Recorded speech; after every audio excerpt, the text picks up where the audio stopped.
Imagine that the people who irritate you the most are actually showing you a truth hidden within yourself. Seneca once said that everything that annoys us in others is a mirror, a lesson, not merely a nuisance. But there was one thing he didn't say aloud. Some people know exactly how to push our buttons.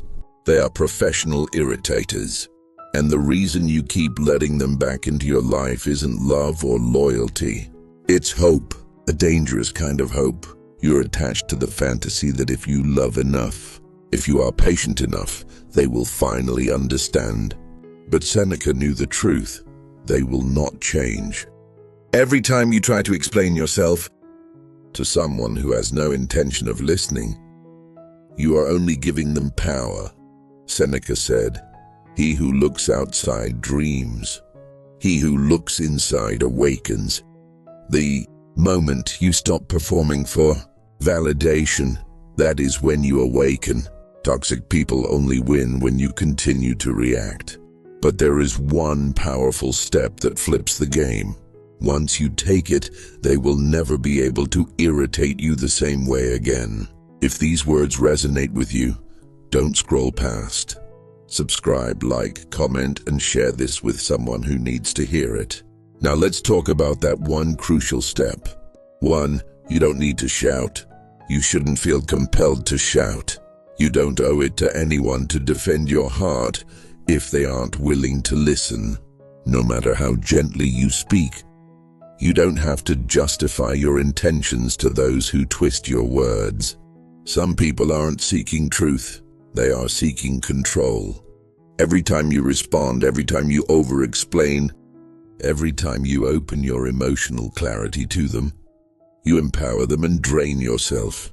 Seneca understood this long before modern psychology labeled it as emotional dumping.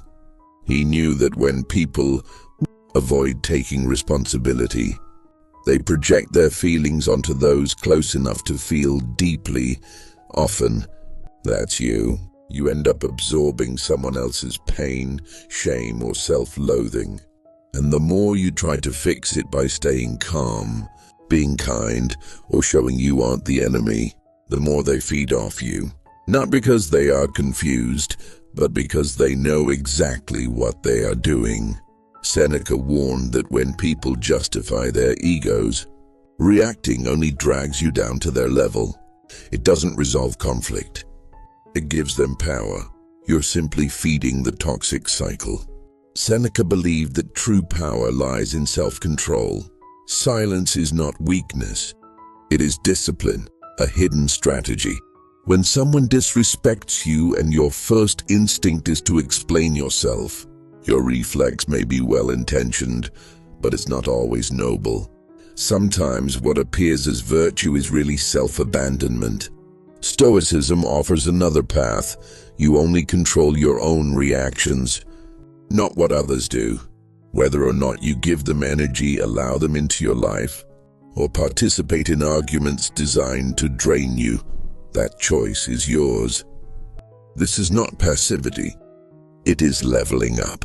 Your calmness is not up for debate. You can walk away with dignity instead of staying to win a fight meant to make you lose yourself. This is the Stoic way, mastery over oneself, not reacting blindly. Look at your life. Think of someone who constantly creates problems but never takes responsibility. Imagine someone who explodes in anger and then expects you to fix their mood. Remember the person who only says "I'm sorry" after you walk away. Never when they actually hurt you. Now ask yourself, what are you teaching them by staying? You explain. You comfort. You repeat. You are teaching them that boundaries are flexible. Self-respect is negotiable. And your silence can be bought with a little guilt or chaos. Seneca believed that trying to fix people who do not want to grow is futile. He prioritized building inner resilience so that nothing external could shake you. His idea of true freedom was freedom not from pain, but freedom from being enslaved by reaction. So when someone tries to prove your worth, don't fall for it. Don't reach for logic. Don't reach for calm. Reach for silence. This is the action they do not expect. It's a power play they cannot touch. You don't win by raising your voice. You win by walking away with your peace intact and your values unshaken. Because in reality, it's not about the toxic person. It's about your choices, your endurance, what you teach, and what you are finally willing to let go of. Now let's talk about how to build that kind of strength. Once you learn it, the game will never be the same. 2. Psychological inflation. Some people do not seek peace. They seek access, not to your heart, but to your reactions. Your emotional energy is their fuel. The more you defend yourself, explain, or justify your needs, the more they grow. Seneca called this psychological inflation. When your energy expands around someone else's chaos, you lose yourself. They don't care whether you praise them or argue with them. They just want to know they still live, rent-free in your mind, and that they can still control you. Manipulative people do not self-reflect. They study you. They observe closely, learn what triggers you, memorize your weak points, and strike at the most vulnerable moment. Every time you respond, they win again. But Seneca said, silence is a form of power that most people never understand. It is not passivity. It is intention. Silence is a weapon of self-restraint. In Stoic philosophy, silence is the shield of the wise. The reason you don't speak is that some people are not worthy of hearing your truth. Choosing not to engage does not mean retreating. It means stepping out of a cycle designed to drain you. Seneca believed that everyone has inner sovereignty. He would not have called it individuation, but the meaning is the same. This is psychological sovereignty, the right to govern yourself, to maintain clarity and discipline even when someone lays emotional mines at your feet. According to him, no one should be allowed to disturb your peace without your permission. Once you realize this, your perspective changes. If after a conversation you feel small, weak, or defeated even while standing your ground, the battle was never fair to begin with. You weren't talking to someone seeking understanding. You were talking to someone seeking control. And the moment you defend your worth, they get what they want. Seneca said the wise man does not waste energy proving his value to those who cannot see it. As you grow stronger, your silence speaks for you. Silence shows that your inner world can no longer be disturbed. It says, I no longer need to play the games designed to make me lose. Think of someone in your life who constantly drags you into emotional conflict. They may not scream or throw things. Perhaps they manipulate with subtle cues, silence, or guilt to grab attention. Maybe a coworker offers backhanded compliments questioning your competence. Maybe a friend remembers their own boundaries but constantly violates yours. You may believe staying calm and explaining yourself is taking the high road. But in reality, you are validating their tactics. Here, Stoicism gives its strongest lesson. Stop feeding the fire. Walk away with authority, not resentment. You don't have to slam the door. Just don't open it again. Seneca was not interested in revenge or keeping emotional scores. He taught that real power lies in not letting others' chaos dictate your mind, in protecting your mental stability and mastering yourself. So here's the solution. Control your response. Reclaim your energy. Stop explaining. Just observe. If someone triggers you, pause and ask yourself, is this reaction worth my inner peace? 9 times out of 10, the answer will be no. The more you practice this, the more untouchable you become. You're not cold or distant, you are strong. Like a mountain with roots so deep it does not flinch in a storm. Because the goal is not to make them understand. The goal is to stop needing them to. This is psychological sovereignty. Stoicism builds this within you layer by layer, choice by choice. Now let's discuss how to apply this in high-stress environments, at work, in family dynamics, or long-term relationships. Once you master this, you don't just survive these spaces. You dominate them without ever raising your voice. 3. Psychological sovereignty. Silence is not weakness. It is power. It is not avoidance. It is a locked gate between you and the chaos someone else is trying to drag you into. Seneca understood this deeply. He taught that silence is not retreating from confrontation. Silence is not bleeding for battles, created to satisfy someone else's need for control. The most powerful people are not those who speak over everyone. The most powerful are those who have mastered restraint, those who speak less but are heard more. This is psychological sovereignty. Every time you explain yourself to someone who feeds on confusion, you trade a piece of your clarity for their chaos. Seneca knew this. He warned that not everyone deserves access to your inner world. The moment you start explaining to someone who does not truly want to understand, you are not being heard, you are being studied. They listen not to understand but to gain leverage. They pay attention to your weak points, not for your sake but for their advantage. Manipulators operate systematically. They get close enough to learn your reactions, your hesitations, and the points that disturb you, and then they use them. When you engage, you invite them deeper into your mind and emotions. If you want to disarm a manipulator, don't react. Don't try to fix them. Don't run after a response. They cannot twist your silence. They cannot distort what you never gave them. The moment you go quiet, they lose their grip, suddenly left alone with the one thing they've been running from all along, themselves. According to Seneca, the scariest thing for an average person is to face themselves without distraction. Manipulative people rely on your reactions to avoid this confrontation. When you stop giving them your energy, they are left with their own chaos. Most cannot endure it. That's why toxic people panic when you don't respond. They push harder, escalate, induce guilt, play the victim, or create new drama, doing everything to pull you back into the cycle. But if you keep silent, not out of fear but mastery, you open the cycle and break it. The story ends here. There is nothing left to twist, no role left to play. You have left the stage, and they perform alone. Seneca said the highest form of peace is inner stillness that no one can disturb. In a world constantly demanding your attention, opinion and reaction not responding is revolutionary. You don't need to share it, prove you're right, or even block them in anger. Just disappear from their psychological radar.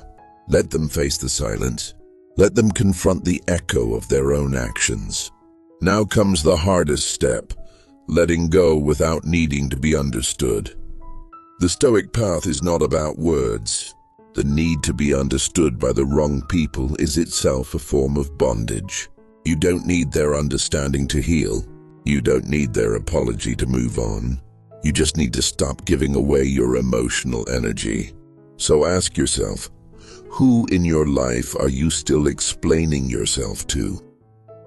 Who keeps drawing you into conversations that leave you feeling small, invisible? Rebuilding your boundaries starts here, not just with others but with yourself. In the next part, we'll explore how to maintain this silence, not as an escape, but as a long-term strategy for psychological freedom. Because once you claim your peace, you must also know how to protect it. 4. Stop responding. Stop explaining why you've gone quiet. Let your absence speak. Let them sit in the silence that follows the chaos they've created. According to Seneca, silence is not emptiness. It is communication, precise, sharp, and deliberate. It says everything words no longer need to carry. There is no exit for me anymore. This is not bitterness. It is a boundary.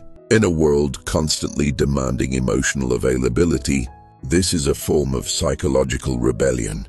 Seneca once said, "Your vision becomes clear when you turn inward. You cannot see your own path if you are constantly staring at someone else's demands." Stoic philosophy values clarity over chaos, presence over performance.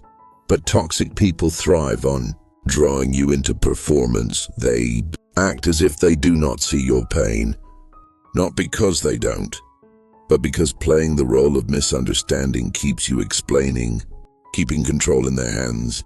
You may think you're clarifying, being mature, but they know exactly how to get you to explain once more. This is psychological control hidden behind confusion. That is why silence disrupts them so deeply. When you stop reacting, there is nothing left for them to exploit.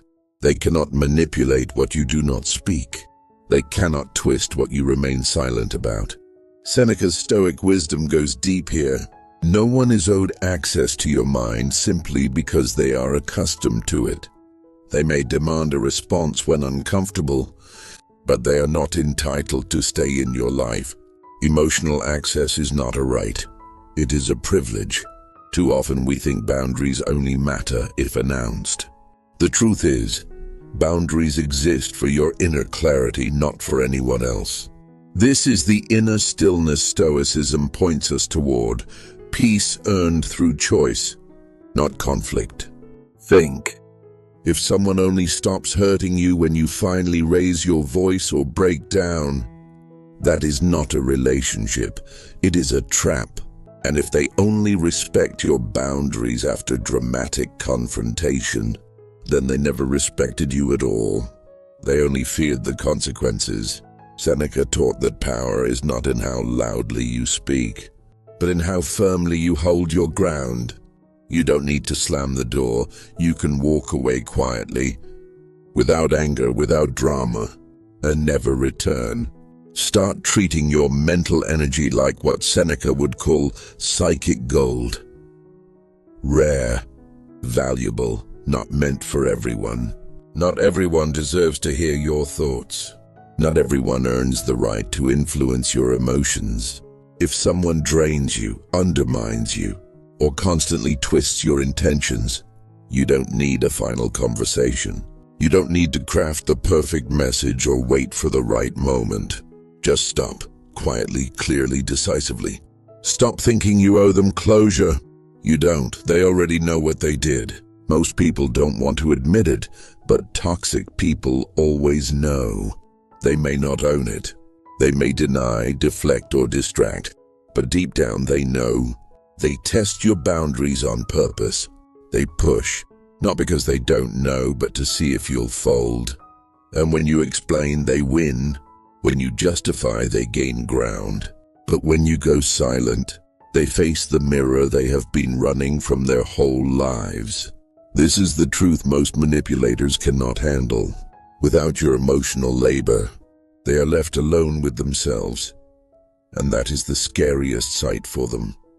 Seneca said that many people will do anything to avoid facing themselves, even if it means destroying someone else's peace. That is why they cling to your reactions. It is not love, it is distraction. They use you to escape from themselves. But you no longer have to play that role. The moment you stop responding, you reclaim your psychological sovereignty. And that is where the healing begins. Not in changing someone else, but in changing where and how you give your energy. 5. Silence. Silence is what breaks the cycle.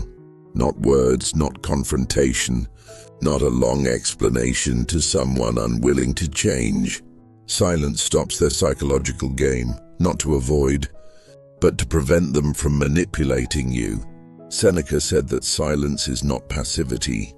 It is what he would call an active choice. Choosing yourself over someone else's chaos. It is not avoidance, it is clarity. It is the line where your peace takes precedence over their need for control. People will call you cold. They will say, "You've changed." And they will be right, because when they had access to you, they never acted in your best interest. They thrived on your tolerance, your explanations, your second chances. They loved the version of you that accepted emotional harm under the guise of compassion. But that version is gone. Silence buries it. What remains is someone who knows their worth so clearly there is nothing left to prove. Toxic people cannot handle this because they are not seeking resolution. They just want to exist, not resolution. They want to live in your mind. The moment you stop reacting, they disappear. Not by accident, by your will. Seneca taught that real power is not in speaking loudly, not in creating drama. Real power is being whole in yourself. If you are silent, it is not because you have nothing to say. It is because you understand they were never truly listening. They were only waiting for their turn to twist your words. Silence is the moment you stop giving them material. Seneca said peace does not come from being understood by others. It comes from understanding yourself. That is the heart of Stoicism. If you hear your inner voice clearly, you don't need to shout to be heard by others. When your internal voice rises above the noise around you, you see what deserves your energy and what does not. You realize that not everyone should have access to your heart, your time, your mind. Attention is life force, and your emotional energy should flow only to those who deserve it. Some people no longer deserve to flow through your inner world. Not because they are bad, but because they have been reckless with what you offer. Silence is not weakness. Silence is individuation. It is psychological sovereignty. It is an awakening. The moment you understand that reacting to someone's chaos only gives it more power. When you go silent, you stop playing a role in their performance. You step off their stage. You revoke the permission for anyone who thrives on disturbing your peace to enter your life. This is not coldness, it is alertness. Seneca knew that true power is internal. It cannot be taken. You can give it away at will to those you choose. And the moment you stop giving it to the wrong people, you reclaim your power fully. Silence is not the end of your strength. It is the beginning of your freedom. The most powerful move is neither shouting nor blocking nor dramatic farewells. The most powerful move is silence. The silence that comes from knowing your worth so deeply that you no longer argue with people committed to misunderstanding you. When you go quiet, you do not disappear. You rise. You stop giving your energy to black holes and start choosing peace, because this peace truly belongs to you. Toxic people do not fear confrontation. They fear irrelevance. And the moment you stop reacting, all their power fades. If these words touch something deep within you, don't stop here. This is the moment to reclaim your space, your strength, your voice through silence. You are not cold. You are clear and strong. You are rooted. If you're ready to protect your peace like it is a sacred treasure, hit subscribe. If you liked this video, it means at some point you gave your energy to someone unworthy. Share this lesson with someone who needs it. And don't forget to answer in the comments, what is the one thing you are ready to stop explaining to people who don't listen? See you in the next video.